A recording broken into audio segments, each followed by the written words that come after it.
오늘은 저번에 사실은 니치를 다 못했는데 그냥 그거는 자습하기로 하고 뒤에 좀 남은 것들은 오늘은 이제 프로이트로 넘어갑니다. 이 프로이트의 예술론은 예술문학 정신분석이라고 하는 책이 있어요. 예술문학 정신분석이라는 책이 있는데 거기에 이제 특히 레오나르도 다빈치에 관한 정신분석적 해석이 있어요. 그 부분을 오늘 좀 해볼까 하고 재미있어가지고 그 다음에 두려운 낯설미라 그래가지고 좀 유명한 개념인데 요 부분이 제일 마지막에 넣어놓긴 했는데 그래서 오늘 어쨌든가 다 해보려고 하는데 잔소리 좀 덜하고 이러면 빨리 끝날 수 있을 것 같고 그래서 일부러 밑줄을 좀 많이 꺼왔습니다. 밑줄 중심으로 하려고.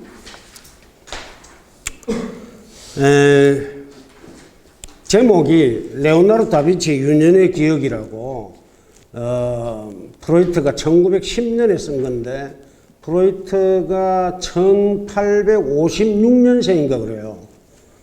위에 써놨네. 56년생이고 39년에 사망을 했으니까 이때 이제 나이가 제법 한 54살쯤 되네.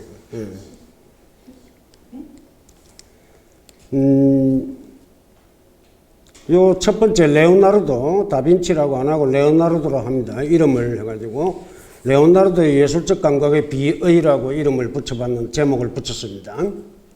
요 프로이트가 인용하고 있는 것 중에 레오나르도 제자가 남긴 말이 있다고 해가지고 인용을 해요. 레오나르도가 그림을 그리고 있을 때면 그는 언제나 몸을 떨고 있었던 것 같다. 좀 묘하죠. 그림 그릴 때마다 몸을 떨고 있었다. 그러나 시작한 것을 끝내는 경우란 거의 없었는데 그 정도로 예술을 너무나도 위대한 것으로 여기고 있었고 그래서 여느 사람들에게는 걸작으로 보이는 작품 속에서도 그의 눈은 실수를 찾아내곤 했다. 아주 일종의 예술에 대한 예술의 완벽성을 추구하는 결벽증 같은 게 있었던 것이고 그러한 자기의 예술적인 작업을 할 때는 말하자면 전율을 느끼면서 늘 떨고 있더라 이런 거죠. 레오나르도가 그야말로 천재 중에 천재인데 여러분 참고로 레오나르도가 그림을 그린 시간보다는 과학, 발명, 철학 이런 거 공부하는 시간이 훨씬 많아요. 그래서 좀 르네상스적인 인물이라 그러면 대체로 전방위적인 그런 천재형 이게 이제 르네상스적 인간형인데 그 대표적인 인물이 이 레오나르도 다빈치입니다. 그래서 비행기도 막 이렇게 설계를 해가지고 했다 이런 거 있죠.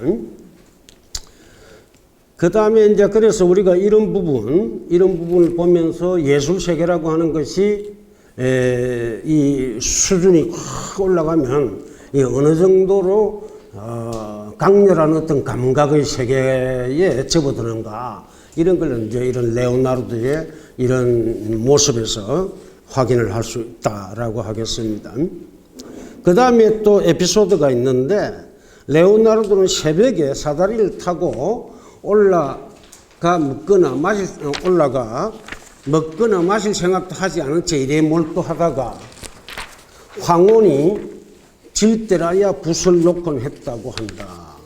그러다가 붓을 놓은 채로 그림 앞에서 며칠을 보내곤 했고 어떤 날은 몇 시간을 그림 앞에 앉아 마음속으로 그림을 직접 그리지 않고 그림을 느껴보곤 했다는 이런 이야기가 또 전해진다는 것이 어떤 수도성에 의해 가지고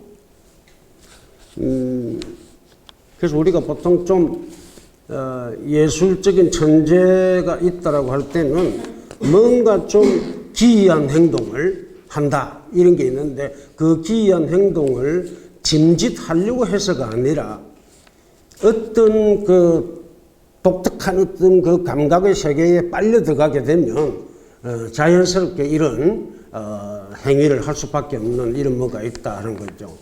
거꾸로 보면 우리 인간에게 누구나 이런 어떤 본성적인 역량이랄까 이런 게 나는 잠재되어 있다고 봅니다. 레오나르도라고 해서 특별히 뭐 천재성을 타고났다. 천재라 그러면은 말 그대로 한자 말로 보면 하늘이 준 재능이니까 타고났다 이렇게 되지만 이게 이제 사실은 어릴 때부터 어떤 주어진 어떤 묘한 환경, 여건 이런 것들이 어떠냐에 따라서 발현되기도 하고 이렇게 그냥 사상되기도 하고 이렇게 될 수 있다고 나는 생각합니다. 자, 그런가 하면 여러분들 바자리라고 하는 인물이 있어요. 이 바자리는 아주 유명한 인물입니다. 바자리가 쓴 책도 아마 한국에 나와 있을 건데 내가 예전에 갖고 있었던 것 같은데, 르네상스 당시 미술사가인 바자리에 따르면 피렌체 사람이었던 프란체스코 델 조콘도의 부인을 그린 그 유명한 모나리자, 이 모나리자 그림, 이게 프란체스코 델 조콘도의 아내, 부인을 그린 거다 이거죠. 이거는 글쎄 그냥 상식으로 뭐 이제 기억에 둘 필요는 있죠. 제가 뭐 루브르라고 하는 데가 딱 한 번 가봤는데 이 모나리자 전시대에 있는데 인간들이 그거 볼 거라고 너무 막 움집을 해가지고 있길래 에이 들어보라 해가 차았어요. 가까이 가서 보려고 하다가 그냥 안 봐버렸어요.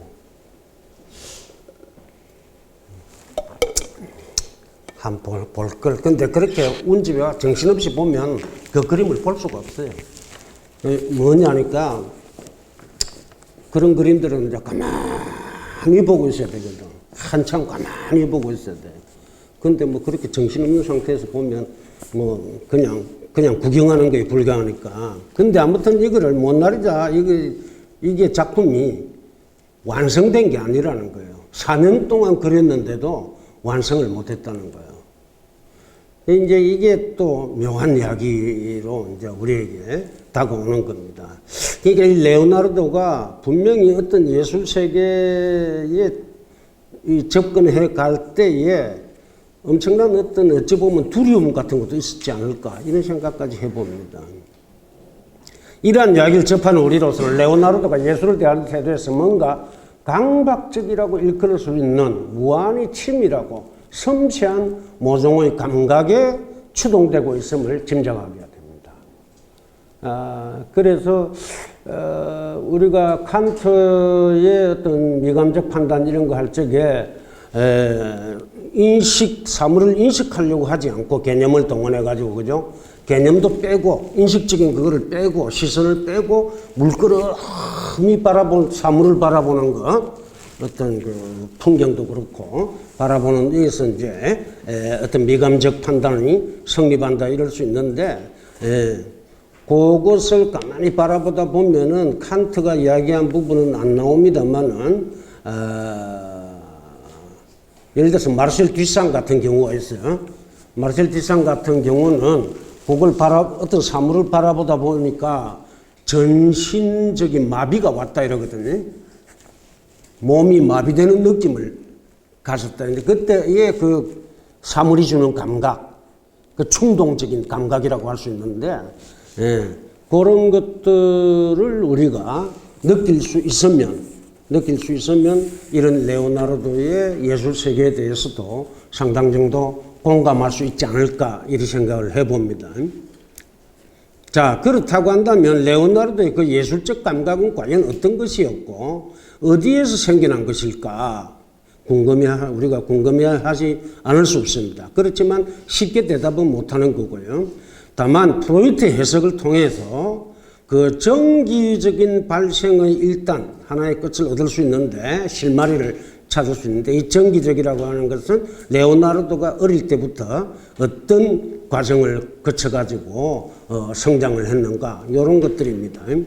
이 부분에 대해서 프로이트가 여러 이제 자료들을 갖다가 레오나르도에 대한 관한 자료들을 찾아가지고 이렇게 글을 쓰면서 그걸 분석을 해요.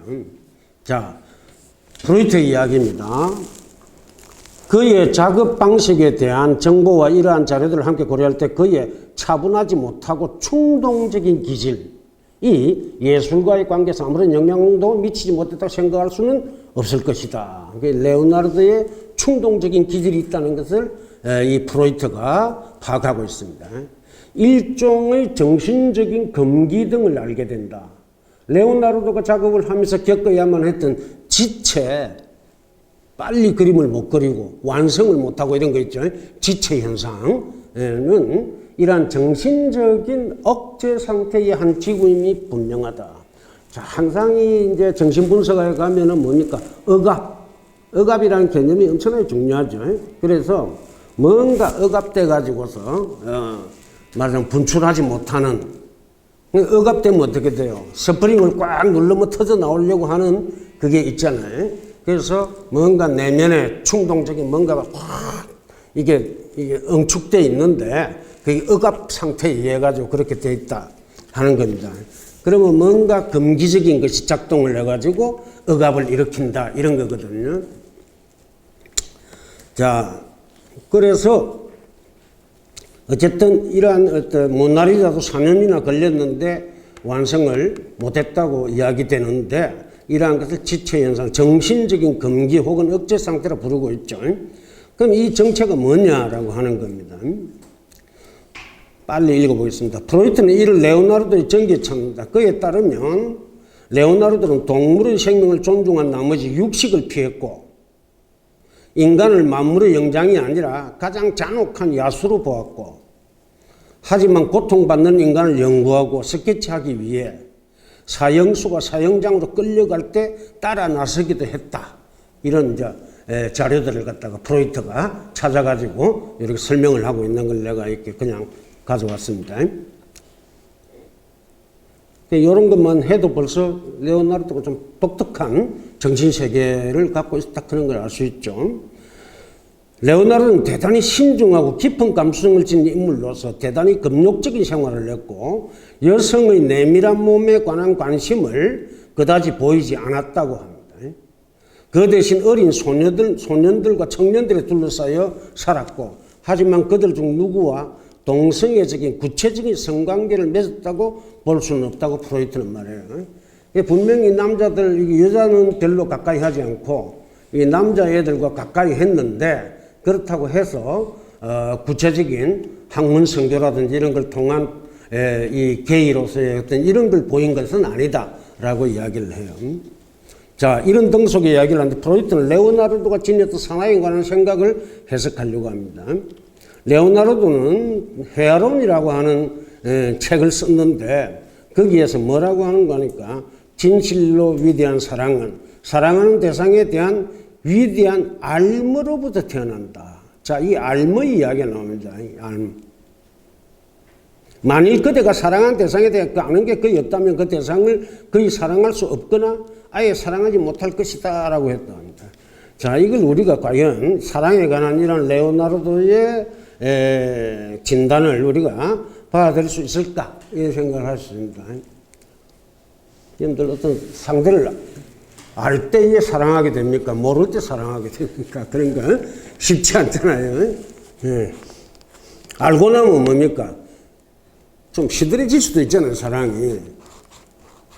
좀 신비한 구석이 있어야지 몰라가지고 미지의 어떤 뭔가가 이게 있어야 된다는데 이 레오나르도는 그게 아니고 알미 있어야 사랑할 수 있다. 이런 겁니다.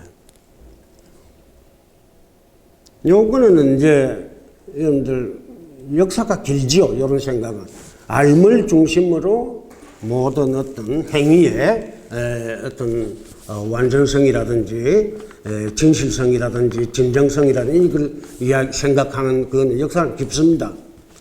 예를 들어서 소크라테스 지행합일 아는 것과 행동하는 것은 하나다라고 이제 본다든지 특히 이 알매에 관한 생각은 17, 18세기 들어와가지고 성행했던 계몽주의의 근본 원리입니다. 알미 모든 가치를 결정한다라고 하는 이런 생각을. 이러한 레오나르도의 사유는 위대한 알, 즉 궁극적인 진리에 이른 지식이 행위의 완성을 위한 유일한 수단이라 여기는 이른바 르네상스적인 계몽적 지성주의를 따른 것이다 라고 볼 수 있습니다. 여러분들 참고로 르네상스 그 피렌체에서 이 레오나르도라든지 미켈란젤로, 라파엘로 이런 인물들이 철학 공부를 많이 했어요. 그때 유명한 선생이 누구냐면 철학 선생이 피치노라고 하는 인물인데, 이 피치노는 신플라톤주의자였어요. 이 플라톤주의라고 하는 것 자체가 알을 근본으로 하는 거거든요. 플라톤은 말하자면 지혜라고 하는 것이 탁월한 이성, 순수한 탁월한 이성으로서 딱 직관적으로 파악하는 것, 이게 이제 지혜에 이르는 길이라고 보는 거죠. 이런 것들인데, 그런 어떤 르네상스적인 그런 지성주의입니다. 근데 프로이트는 레오나르도 이러한 지성주의는 정반대로, 프로이트 이야기입니다. 인간은 지식과는 아무런 관련이 없는 충동적인 동기들로 인해 사랑을 하게 되고, 지식은 기껏해야 이 사랑이 자아내는 결과를 뒤늦게 의식과 성찰을 통해 완화할 뿐임을 분명히 지적합니다. 그러니까 프로이트는 아까 우리가 생각했던 그 모를 때 오는 어떤 무엇, 충동적인 동기가 있다 이거죠. 이 충동적인 동기라고 하는 것은 무의식적인 거라고 이제 보는 겁니다. 여러분들 그래서 보통 남녀 간의 사랑에 있어 가지고, 또는 뭐 남성들 간의 사랑도 있을 수 있고 여성들 간의 사랑도 있을 수 있는데, 그럴 때에 우리가 질문을 할 수가 있죠. 너 그 사람이 뭐가 그렇게 좋아가지고 그렇게 만나냐, 이렇게 할 때에 뭐 대답이 여러 가지가 있을 수 있지만 모든 게 다 좋아 이렇게 이야기할 수도 있겠고요.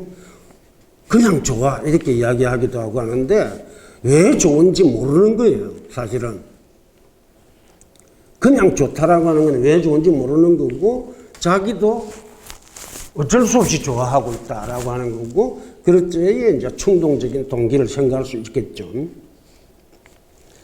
그래서 그는 방금 인용한 레오나르도 사랑에 관한 이야기를 다음과 같은 의미를 지니고 재해석을 해버립니다.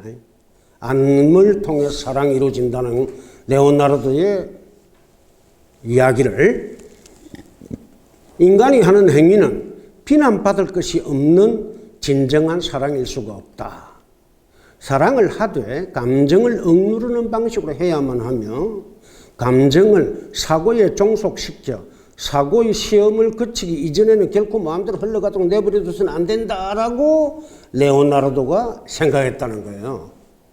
그러니까 뭐냐니까, 레오나르도는 프로이트가 보기에 충동적인 동기들을 자기도 모르게 억압했다는 거죠. 그 억압하는 방식이 알을 통해서 점검을 하려고 하는 이런 것들이 말하자면 사랑의 어떤 충동을 억압했다. 그래서 감정을 사고에 종속시키려고 했다. 이라는 겁니다. 그래서 이제 이런 방식으로 재해석을 일단 해놓고, 밑에 이제 지금 간단한 이야기하면, 레오나르도가 세 번째 지식을 강조한 건 그럴 수밖에 없도록 하는 강렬한 내적인 충동이 작동을 했을 것이다 라고 또 생각합니다. 그러니까 알미 억압을 하는 건데 왜 그렇게 억압을 하게 됐을까 라고 하는 원인이 있을 것 아니냐 하는 그거를 이제 추적에 들어가는 거죠, 프로이트가. 그래서 그 밑에 인용은 묘한 역설적인 방식으로 프로이트가 이렇게 이야기를 하는 건데요. 한번 봅시다. 레오나르도가 격정에서 노연한 것은 아니었고, 왜 그러냐면은 아까 앞에서 봤잖아요. 예술 작업을 할 때는 뭡니까? 늘 떨고 있었고 전율을 하고 있는데, 그 전율한다는 것은 알므로 이렇게 알을 통해서 그 떨림을 이렇게 조절한다거나 이렇게 극복한다거나 이럴 수 있는 게 아니라는 걸 나타내고 있잖아요. 그러니까 레오나르도가 알을 아무리 중시한다 할지라도 그림을 그리는 데 있어서는 그 알이 억압적인 장치로 작동을 못했다는 거지. 그러니까 레오나르도 격정에서 노연한 것은 아니었고 직접적이든 간접적이든 모든 인간 활동의 원초적 동력이 되는 신적인 섬광을 저버린 것도 아니었다. 신적인 섬광, 자꾸 이런 것들이 다 뭐죠? 무슨 영감, 자꾸 그죠? 계시, 자꾸 뭐 이런 것들이잖아요. 이런 것들에서 이제 그는 단지 이 격정을 지적인 열정으로 변형시켰을 뿐이다 라고 해놓고 제가 좀 생략을 했습니다. 지적 작업의 절정에서 일단 알을 터득하게 되면 그는 오랫동안 억눌러 왔던 충동을 지적인 방식으로 풀어놓았다.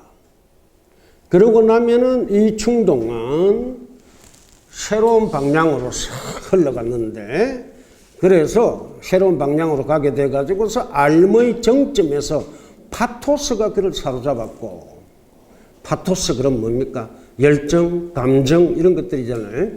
사로잡았고, 그는 흥분된 의조로 자신이 연구한 작품이 갖는 숭고함을 칭송하거나 일종의 종교적 형태를 빌어 창조자의 위대함을 극찬하기도 했다.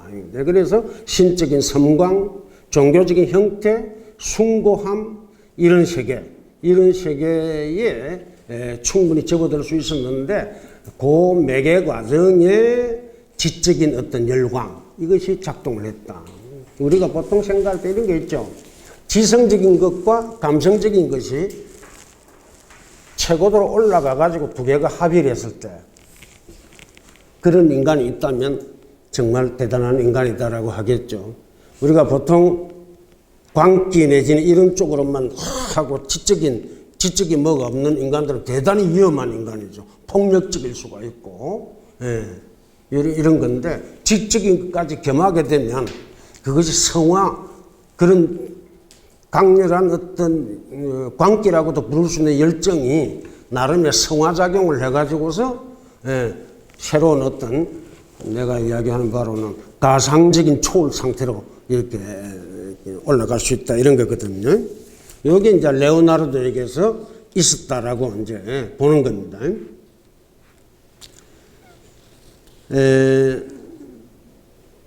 그런데 그 밑에 또 뭐라고 하냐면 그때는 자 인용은 그냥 봅니다. 방금 성화작용 이야기는 했고 사랑과 정오를 넘어선 지점에 가 있게 된다. 사랑하는 대신 탐구를 수행하게 되는 것이다. 그리고 아마도 바로 이런 이유로 레오나르도의 인생의 사랑은 다른 여타의 위대한 예술가들이나 위인들의 삶에 비해 이 사랑이 레오나르도의 사랑은 현저하게 빈곤했다, 빈한했다.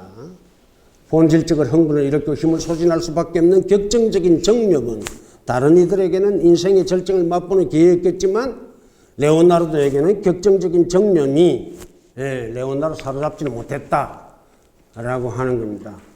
결국은 이 레오나르도는 알을 통해서 사랑을 보다 보니까 그 사랑이 빈곤했다라고 이제 보는 건데요. 이 프로이트로서는 이제 결국은 이 격정적인 정념이라고 하는 것은 레오나르도의 이 감각 세계하고는 좀 거리가 있다라고 하는 겁니다. 그래서 이 아까 이야기 내가 미리 했습니다. 레오나르도가 예술 작업을 했던 시간보다 이 과학적인 발명, 지식에 대한 열망, 이게 더 그런 일을 하는 게 더 시간을 많이 보냈다라고 하는 건데요. 그래서 만약에 격정적인 정념이 레오나르도를 완전히 사로잡았다고 한다면 과학적인 지식 활동 이런 쪽으로 이렇게 넘어가지 않았을 것이다. 이렇게 볼 수 있는데 레오나르도는 그렇지 않았다는 거죠. 그래서 프로이트는 레오나르도를 지배한 이러한 삶의 정체, 알을 중심으로 삶의 정체입니다. 삶의 정체와 그 원인을 추적하려고 합니다. 그래서 프로이트는 이런 말을 합니다. 레오나르도는 해가 갈수록 예술을 멀리하고 과학에 경도되어 갔던 그의 변화 역시 동시대인들과는 전혀 다른 심연이라 할 정도로 아주 색다른 그의 모습을 강화했을 것이다. 이런 말을 하고요. 그래서 레오나르도가 말하자면 보편적 지식인에 대한 근원적인 충동을 지녔다. 지식을 여러분들 지식 활동에 전념하게 되는 이것도 하나의 충동이거든요.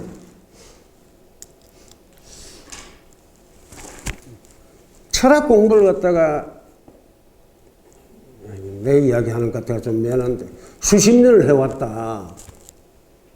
철학책을 읽을 때 제일 마음이 편하고 소설 읽을 때보다 진도가 더 잘 나가고 뭐 이런 어떤 것들이 있을 수 있는데 그래서 만약에 이제 뭐 예상을 내가 치매가 걸려가지고 뭐 책도 못 읽고 이렇게 되면 그것처럼 불행한 일이 있을까 이제 생각도 하고 이제 이렇게 되거든요. 그것도 하나의 따지자면은 형이상학적인 충동 이런 말을 할 수도 있고, 일종의 질병이에요. 이 철학도 어떻게 보면은 많은 철학 영역이 실제 이 세상을 사는 많은 사람들에게 아무런 도움이 안 되는 오히려 괜히 붙들어 가지고서 이 일반 보통 사람들의 삶을 망가뜨릴 수도 있는 이런 내용들이 많이 있거든 철학에. 근데도 그거에 오히려 그럴수록 거기에 더 빨려 들어가는 경향이 있어요. 철학을 한다는 인간들 중에 이 일종의 질병이에요. 눈에 보이지 않는 것, 추상적인 것, 이상한 보편적인 뭐 원리라든지 무슨 이렇게 근본적인 진리 웃는 해석도 이런 거 있잖아요. 이런 일종의 질병이다 할 수 있습니다. 질병이라는 말이 꼭 뭐 나쁜 뜻은 아니고 뭔가 충동적인 거에 의해서 이렇게 끌려다닌다 이런 점에서 질병이라고 할 수가 있거든요. 마치 철학하는 자들은 엄청나게 자기 결정적인 자율성이 강한 것 같지만 그런 뭐 공부를 하는 방향에 있으나 이런 데서 이렇게 잘 벗어나지 못하는 뭐가 있어요. 사실은 이 감각 강의를 이번 학기에 올렸는데 사회철학이나 정치철학 또는 뭐 윤리학 이런 거 하는 사람한테는 감각이 아무 관심 없어요. 그래서 그런 실천철학, 사회철학, 정치철학, 역사철학 이런 거 하는 사람들 있잖아요. 이런 사람들이 실제로 현실 삶에 도움을 주는 거거든요. 삶을 중심으로 하는 레오나르도의 이런 충동이 있다. 그래서 우리가 한편으로 보면 보편성 추구하고 영원성 추구하고 무한성 막 이런 걸 들먹이는 이런 것도 일종의 충동이다라고 우리가 해석을 할 수 있습니다. 이제 이런 어떤 부분을 생각을 하면서 그 밑에 인용문 한번 봅니다. 레오나르도가 묘한 유년 시기에 묘한 경험이 있는데 그 이야기를 갖다가 쭉 내가 인용문이 좀 긴데 그 부분을 줄 꺼놓은 것만 봅니다. 대부분의 사람이 상당한 분량의 성충동을 성공적으로 자신들의 작업 활동으로 우회시키고 있음을 볼 수 있다. 자, 뭔가 하니까 이 말은 성충동은 상당한 분량의 이제 성충동인데 이걸 예술 작업을 통해 가지고 그 성충동을 일종의 해소하는 이런 게 있다는 거예요. 그래서 성충동이 예술 작업의 에너지가 된다 이런 이야기로 거꾸로 볼 수 있어요. 성충동을 예술적으로 성화시킨다 또는 해소한다 이 말은 거꾸로 보면은 예술을 하는데 성충동적인 에너지가 중요하다 이런 것들이 있는 거예요. 성충동이 성화될 수 있는 본성을 갖고 있다. 뭐로? 예술 작업을 통해서는.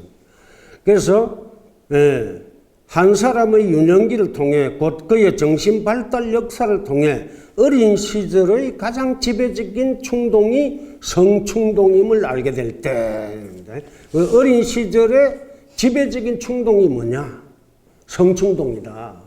그래서 이제 어쨌든 이 프로이트의 입장에서는 성충동이라고 하는 것이 곧 삶에 대한 충동이고 생의 충동이고 그것이 죽음 충동하고도 연결되기도 하고 이제 이런 게 있거든요.